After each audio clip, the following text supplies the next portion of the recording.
Hello everyone, আমার নতুন বন্ধু এবং পুরনো বন্ধু দুজনকেই আমার চ্যানেলে আরো একবার ওয়েলকাম জানিয়ে আজকে নতুন একটা ভিডিও শুরু করছি।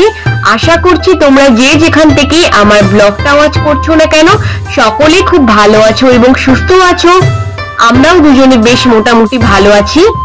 আজকে সকাল থেকে ব্লগ শুরু করতে পারিনি, কেননা সকালবেলা থেকে ঘরের অনেক কাজ ছিল, তাই ভাবলাম আজকে সন্ধ্যা থেকে ব্লগ শুরু করি। আমার ব্যালকনি থেকে আকাশটা দেখো কি সুন্দর লাগছে। আমি দুপুরবেলায় একটু ঘুমিয়ে পড়েছিলাম, ঘুম থেকে যখন উঠে দেখি তখন অলরেডি সন্ধে হয়ে গেছে। বাইরে আর বেশিক্ষণ না দাঁড়িয়ে আমি চটপট চলে এসেছি রান্নাঘরে আজকে রাতের খাবারটা বানানোর জন্য। আজকে যে আমি খাবারটা বানাবো সেটা চাইলে তোমরা সন্ধ্যাবেলার টিফিনে বা সকালের ব্রেকফাস্টও খেতে পারো। এই খাবারটা খুবই হেলদি। তো চলো তোমরা দেখতে থাকো তাহলে আমি কি বানাচ্ছি আজকে। ছোলাকে আগের দিন রাত্রে বেশি করে জল দিয়ে ভিজিয়ে রেখেছিলাম, ছোলাটা ফুলে গেছে। এবার এই ছোলার মধ্যে জল মিশিয়ে আর পরিমাণ মতো নুন দিয়ে ছোলাটা সেদ্ধ করতে বসিয়ে দিয়েছি। ছোলাটা সেদ্ধ হোক, চলো এরই ফাঁকে অন্য কাজগুলো একটু এগিয়ে নিই। এবার দেখো আমি ঝুড়ির মধ্যে 1 কাপ চিড়ে নিয়েছি আর জল দিয়ে ভালো করে ধুয়ে সাথে সাথেই ছেঁকে রেখে দিতে হবে। কিন্তু আমার একটু বেশি ধোয়া হয়ে গেছিল বলে চিড়েটা একটু দলা পাকিয়ে গেছে, তোমরা সেই অনুযায়ী বুঝে চিড়েটাকে ধুয়ে নিও। আর এদিকে দেখো ফ্রাইং প্যানের মধ্যে তেল গরম করে নিয়ে ছোট ছোট করে কেটে আমি আলু রেখেছিলাম, সেই আলুগুলো দিয়ে সামান্য নুন ছড়িয়ে আলুটাকে ভেজে নিচ্ছি। আর ওই একই কড়াইতে যে ছোলাগুলো আগে থেকে সেদ্ধ করে রেখেছিলাম সেই সেদ্ধ ছোলার মধ্যে আমি নুন লঙ্কা গুঁড়ো দিয়েছিলাম, সেটা তোমাদের বলে দিলাম। সেগুলো দেওয়ার পর ছোলাটাকে ওই 2 মিনিটের মতো ভেজে নিয়ে বাটিতে আমি তুলে রেখে দিলাম। তোমরা তো সকলেই চিড়ে দিয়ে চিড়ের পোহা, চিড়ের পোলাও অনেক কিছু ট্রাই করেছো। আমি একদম আজকে অন্য স্বাদের একটা রেসিপি চিড়ে দিয়ে বানাচ্ছি। তোমরা পুরো ভিডিওটা লাস্ট পর্যন্ত দেখতে থাকো, তাহলে তোমরা প্রসেসটা স্টেপ বাই স্টেপ জানতে পারবে আর তোমাদের রেসিপিটাও খুব পছন্দ হবে। তোমরা নিজেরা যদি এই রেসিপিটা একবার বাড়িতে বানিয়ে খাও তোমরা নিজেরাই বুঝতে পারবে যে রেসিপিটা কতটা সুন্দর। এবার তেল গরম করে নিয়ে একটা অন্য ফ্রাইং প্যানে আমি গোটা জিরে আর কালো সর্ষে ফোড়ন দিলাম আর একটু হিং ফোড়নও দিয়েছিলাম। এর মধ্যে অ্যাড করে দিয়েছি বেশি করে কেটে রাখা পেঁয়াজ কুচি। এরপর অল্প নুন ছড়িয়ে পেঁয়াজটাকে ওই আমি 1-2 মিনিটের মতো ভেজে নিচ্ছি। পেঁয়াজের কালারটা এখানে বেশি ব্রাউন করার দরকার নেই। পেঁয়াজটা মোটামুটি ভাজা হয়ে যেতে আমি ছোট ছোট করে কাটা টমেটো আর কাঁচা লঙ্কা অ্যাড করলাম। সেম ভাবে আবারও একটুক্ষণ নাড়াচাড়া করে নিয়ে কালারের জন্য আমি দিয়েছি বেশি করে হলুদ গুঁড়ো।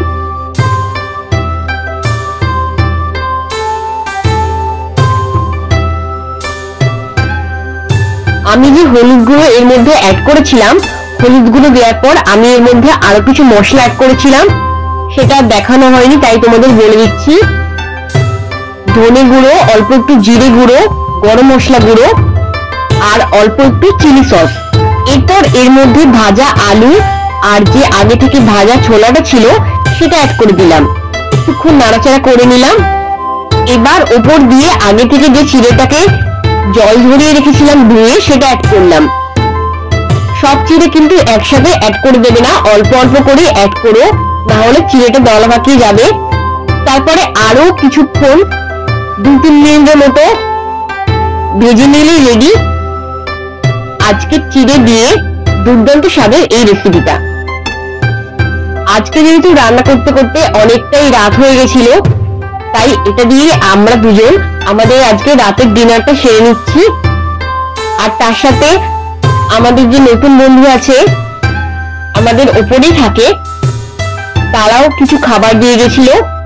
আজকে চিড়ের রেসিপিটা একদম অন্যরকম হয়েছে, আমার বরের খুব পছন্দ হয়েছে। তো তোমরা বাড়িতে বানিয়ে খাও, আশা করছি তোমাদের সকলে একটু অন্যরকমই লাগবে এই রেসিপিটা। আর আমার জন্মদিন তো 9 জন হয়েছিল। তো সেই সময় অনেক কিছু গিফট আমার বর আমাকে দিয়েছিল, তো সেগুলো তোমাদের সাথে শেয়ার করা হয়নি। তো এই ভিডিওতেই ভাবছি তোমাদের সাথে সেই গিফটগুলো আমি শেয়ার করব। আমার জন্মদিন যখন আগেও পালন হতো সেই সময় আমি অনেক কিছুই পেতাম, কিন্তু এত গিফট একসাথে আমি কোনোদিনই পাইনি আমার জন্মদিনে। এই প্রথমবার এত কিছু একসাথে পেয়ে আমার কি যে আনন্দ হচ্ছিল কি বলবো তোমাদের। দেখো আমি প্রথম গিফটটা তোমাদের সাথে শেয়ার করছি। আজকে যা যা গিফট তোমাদের সাথে শেয়ার করছি সবকিছুই আমার বরের পছন্দের। আর একটা দিয়েছে হাফ প্যান্ট, এই কালারটা খুব সুন্দর। বাট থার্ড যে গিফটটা তোমাদের সাথে শেয়ার করছি সেটা হলো একটা হোয়াইট কালারের খুব সুন্দর ব্যাগ। আর লাস্টের গিফটটা যেটা তোমাদের সাথে শেয়ার করছি সেটা একটা খুব সুন্দর ড্রেস। এই ড্রেসগুলো জাপানে খুব ফেমাস, এখানে লোকেরা সবসময় এই ড্রেসগুলো পরে থাকে।